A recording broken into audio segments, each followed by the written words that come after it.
Hello there, and welcome to another episode of The Eating's Jam. If you are a returnist and a subscribed viewer, thank you. We appreciate you coming time and time again to connect with us. Thank you for those that are reaching out, those that are leaving comments, those that are liking. We are very grateful for you not just watching, but taking that extra step to do so. As always, I want to give a shout out to our production team, Blessed Production and Eyes Have Not Seen. They keep me going, they keep me on my toes, and together we bring you these informative information and knowledge. Why? Because we want you to be a gem, not just in Eden, but in your family, in your communities, and in the world at large. Previous episodes are linked somewhere here, there, or there. And I always like to say if you're like me and you're more into research, don't hesitate to look further for more episodes outside those that are linked here, there, or there. I love it. All right. So we're continuing on our biblical discovery of the 12 stones that was embedded on the chest of Aaron the high priest. So far, I believe we have looked at six. Today, we're going to look at another three. And why are we doing it in threes? Because that's the order that God had given Moses to do to the priest's garment. All right. And so we looked at the first three because God said, do it to represent the 12 tribes of Israel, but do it in three rows. Okay. And so that's what we're looking at. So today we're looking at stone number 7, 8, and 9 because we've already looked into detail. Now, what is the common thread that we've noticed about these stones is that most of these stones, even though they individually belong to different species or families, as gemologists have come to group gemstones, that each of these stones are very, very valuable in their own class of species or families that they are derived from. And the more I'm finding this out, the more I'm super excited that gemstones are not just rare and beautiful and durable, but they are uniquely crafted, and each one, whether it belongs to the conundrum family or the zircon family or the crystal, as in the case of diamonds or quartz, they are all very uniquely priced. And each one that God picked from each of these families and allowed it to be on the bosom of the high priest was one of a kind, valuable, the top of that species. And I'm excited because, as one chosen by God, you and I, it means God doesn't just pick anything, but the fact that he chose you and I means we're valuable. We're top of the food chain, as they like to say it. And that makes me be able to sit up, fix my crown, no matter what's happening, because I have a father that holds me dear to his heart, that holds me dear to the bosom of his son, the one that laid down his life for me. And as Eden's Gem is a Christian faith based community, we believe that this is the foundation of our faith and our calling, and we are no accidents. And so today, I don't know why God has me talking to you this way, but maybe you tune in, maybe you came on accidentally, or maybe you're subscribed. But I want to look at you and say, you may not be identified as a ruby, maybe you're not a diamond, maybe you fit as a topaz, or an emerald, or a sapphire, like the other stones that we've looked at, or agate. But irrespective of how you see yourself or what stone you identify with based on the species, I want you to know that you're uniquely handpicked by God, that He does not make a mistake, that He values you. And so I don't want you to give up on yourself. Maybe you are set in the wrong environment, but don't let your environment or where you're set, whether as a ring, a pendant, or just an ornamental vase, don't let your environment determine your value. Know that you're a very precious stone and God hand selected you. So, with that said, let's look at the next three stones. The next one here is hyacinth or Jacinth, depending on where you're looking at. It's either spelled Hyacinth or Jacinth. Same difference, they say, right? It belongs to the zircon family or species. So this is the first time we're hearing about the zircon family or species, but it is believed that it is the oldest known mineral in Earth's crust. That is something that I haven't touched on yet. But different gemstones are found on different layers of the earth. So when you look at the earth's crust, there's three different layers, just like you would take an atom, those that are familiar with biology, like you would take an atom and it has the inner membrane, the outer membrane. The earth, according to scientists, also has various layers. And the crust layer, the zircon family or species of gemstones, is believed to be the oldest discovered in Earth's crust. You know what that tells me? That God will go and find the rarest. When we're talking about most of these stones are the oldest, according to current research, that tells me the oldest is symbolic, not always. I always like to say, never say always. It's usually symbolic of wisdom, right? That's why we go to the older folks to ask for direction and to ask for history. So God knew that most of these stones would have to represent the wisdom that He's put in the bosom of the high priest. Jacinth is red, orange, yellow. But it believes, according to ancient Egyptians and Greek mythology, and those that believe in those things, that what they've come to believe is that Janset protects the wearer from plagues or lightning. You know, in old time, ancient times, before we got cars and houses to protect us from lightning, that when a person was wearing anything that has Janset in it, it protected them from plagues and lightning. You know what that like I love that this stone was put on the bosom of Aaron the high priest to remind that generation that God is a protector from plagues.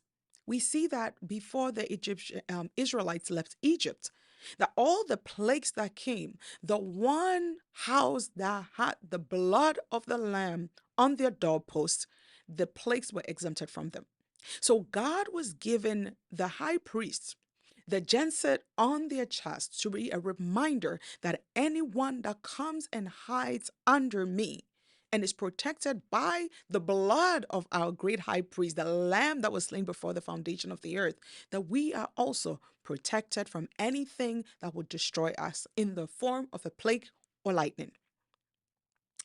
It is also believed that it strengthens the heart. Oh my goodness, don't you love that? That as a Jen said, you and I are walking around reminding the world that as long as we remain on the bosom of the Father, that our heart is strengthened. What does that mean when your heart is strengthened? It means that the things that take other people down and it gives them literally cardiac arrest and metaphorically cardiac arrest, you and I are strengthened from it. Because there may be storms of life that is coming, news that other people will hear and they will keel over. But as a genset, as a reminder that when we have Jesus and his blood and the high priest and we are at his bosom, we are protected. And the things that cause other people to fall apart, you and I, our heart will be strengthened. The next thing that ancient Greeks and Egyptians believed from the stone or the gemstone of Janset is that it brought wealth, honor, prudence, and wisdom. And it seems like this is a common thread between the stones that God had asked not to be put at the hem, not at the head, not on the shoulders, but at the heart, the chest, the breastplate, a place of bosom, a place of protection. You know, when you love someone and you see them, you don't give them that shoulder hug, you embrace them. And if it's someone that you really love or you miss or you want to communicate affection to, you don't just hug them from afar, what they call the Christian sister hug or whatever, the hug, the saints of the hug of the saints. But you draw them closer and you feel your chest touching each other. That is what a genset does. It is a reminder of wealth, of love, of honor, of prudence, and of wisdom. And that's why God wants you and I in his chest. The next stone in this list is agate.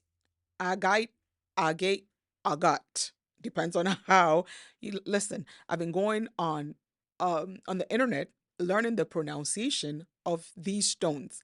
And what I found uniquely is interesting is that when you listen to the American pronunciation, it's very different from the European pronunciation or the British pronunciation. So let me be my old self, the Ghanaian American, Canadian, whatever pronunciation. So the next one is agate. And agate is, again, one of the oldest minerals to be discovered in Earth. It is valued as having power, thereby used by ancient Egyptians for amulets and ornamental pieces. So, some of these stones that God put there was a reminder of wisdom. Some was put as a reminder of honor and value and wealth. But when it comes to the agate, it was put there as a reminder that it brings power, authority. So God was saying, I'm bringing you to my bosom to remind you that you have power. That the more you hug me, the more you spend time with me, the more you commune with me, I transfer the stone, the gemstone of agate into you, and I make you an agate. And what that does is you receive power, authority to tread over serpents and scorpions, and nothing by any means harm you. That's why ancient Egyptians, the magicians of magicians, were using it on their amulet to really like intimidate their opposers, that when I throw my amulet down, I have power.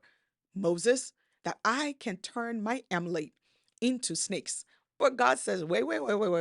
I have an agate in my staff that can swallow your serpents. Hallelujah. That is power.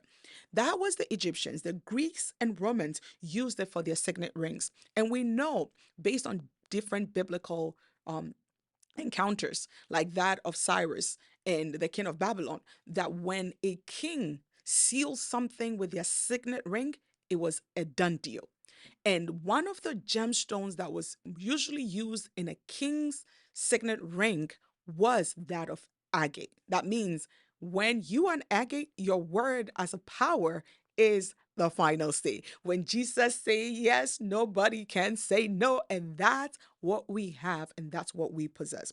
The last stone that we're going to look at in this segment or this episode is amethyst. And amethyst boasts of the famed color of royalty because amethyst is usually purple. And purple is known as the color of royalty.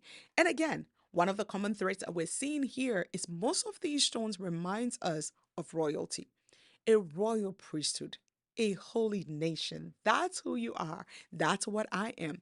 You know, Peter hadn't written these when God told Moses to put this on the breastplate of the high priest.